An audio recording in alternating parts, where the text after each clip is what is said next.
Let's get busy. Let's get busy. We have to be strong people to go through what we have to go through with to the victory of our people at last over our enemies. Martin Luther King, that became the anthem of the civil rights movement. We shall overcome. And if you look in your Bible, in the book of Revelations, it says, to him who overcometh, these things will I give to you. All kinds of wonderful blessings God will give to those who overcome. To overcome means a test of your will.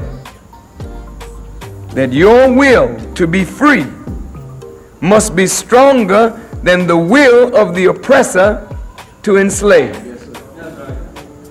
Your ability to endure pain and suffering and to sacrifice whatever is necessary to overcome your enemy and establish that which is meaningful for yourself and your people. That is easily said, isn't it? It's very difficult to do. Every day of our lives, we are confronted with tests that test our character, our willingness to overcome. God doesn't throw you into a big battle before he gives you smaller challenges that you can handle and overcome. And every time you overcome a small challenge, you are preparing yourself for a bigger challenge. For all life is one challenge after another that we have to overcome. And by overcoming, we bring out of ourselves the best that is in us. In fact, to know that gold and iron ore is in the earth, as the Honorable Elijah Muhammad taught us, is one thing, but to mine it out of the earth and put it into the service of others and self is another thing. To know that there is gold, that's one thing.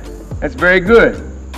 Now, what technique will you use to mine that gold, take it out of the earth, and put it into your service? That's a greater knowledge than to know that there's gold there. Is that right? To know that there is gifts that God has given to each one of us, we can say it with ease. I know that God has given all of us gifts. That's one thing. To extract the gift, to bring it out of you, and then put it into your service and into the service of others, that's a different kind of knowledge. You all know that you're gifted, don't you? Yes, sir. You know that God did not cheat you.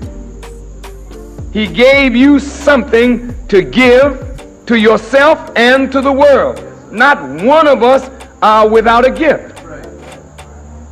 The question is now, how do we extract the gift and put it into the service of ourselves and others? Well, take your rest as you need to. I was telling people that it ain't about the quantity, it's about the consistency. It's about you on a regular, everyday basis, not every day, 5-6 days a week, at least 4. You get 7 days a week, you work out for at least 4. You win the week. In the playoffs in basketball, you know, it's a game, it's a series of 7. You got to win 4 out of 7 to advance.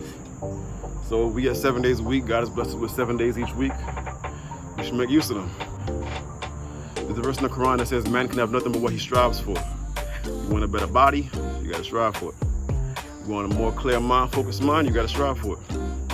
You want a more vibrant spirit, you want to come out of that anxiety and depression. You can't just say, I have this because of that. Because then you're giving that the power, when the power is within you to say, that happened, but I refuse to allow that to alter my feelings. Each one of us have our own kingdom. It's your head, they call it, it's your dome. That's why it's called a kingdom. And where's your throne? The God's throne sits on water. So this is your kingdom that you're given a rule. We all have a kingdom or a queendom that we're given a rule, but how you rule it depends on how you feed yourself, what you put inside your mind, what you put inside your body. What you feed yourself through the portals of your soul. That's your eyes, that's your ears, that's your mouth. Because the people in this world have realized that most people are sheep, and we can easily be led by our lower desires. So, and that's the way that evil works. Evil doesn't work coming being this old scary monster in your face. Evil works coming to you looking like, looking sweet and, like they're here to solve all your problems. Soft spoken, That's why I need that spirit of discernment. So you can, discernment allows you to, it's like a filter, it's a spiritual filter. So you can look at somebody and know they're talking bullshit. You can look at a situation and you can realize that, yeah, even though it looks good, something my spirit is telling me that I shouldn't move forward here. That's how spirit works. Spirit warns you. Spirit gives you, inclinations, and how well you listen to it, how well you tap into it is really up to you. I'm gonna hit like one more set. I'm gonna come back and we're gonna get busy. I'm talking to y'all distract me from my workout. That's why in the gym, I'm gonna do like put on my headphones and zone out. People start talking. Like, I need to work out, man.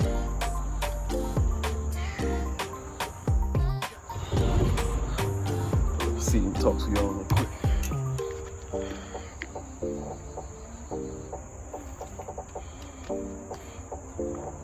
For a lot of people, starting back in the gym, for all of us, it's been a struggle for me.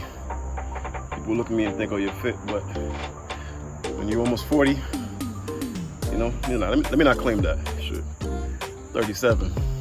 I don't feel 37. I don't think I look 37, but God has blessed me with all this time on earth. And sometimes with kids, work, family life, it can be hella hard to get back into it. Get back hard into anything you should do for yourself. A lot of us, we don't take this time on a daily basis to just say, all right, these 10 minutes are for me. We go from work, we go from wake up to work, to errands, to kids, to then you need your downtime, and downtime is understandable. But a lot of times we have like hella downtime, and the best way for us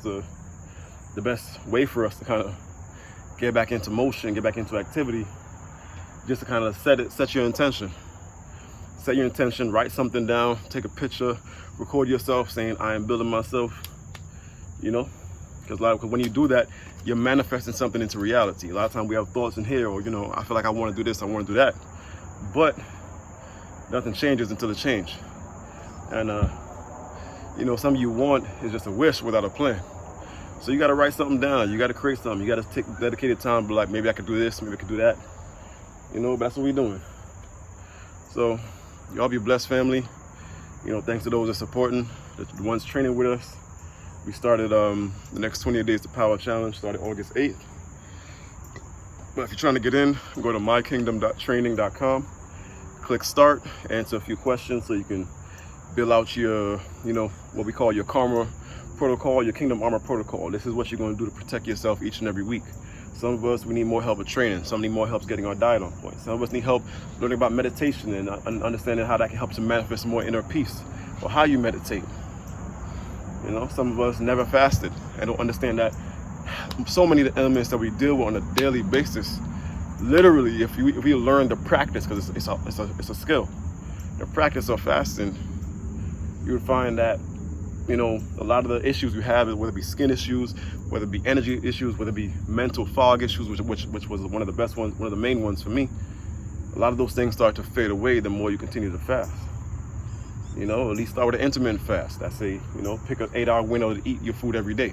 So you give your body more time to rest, and you induce this process called autophagy, which helps to, you know, pretty much detox your inside. That's the best detox you could do for yourself.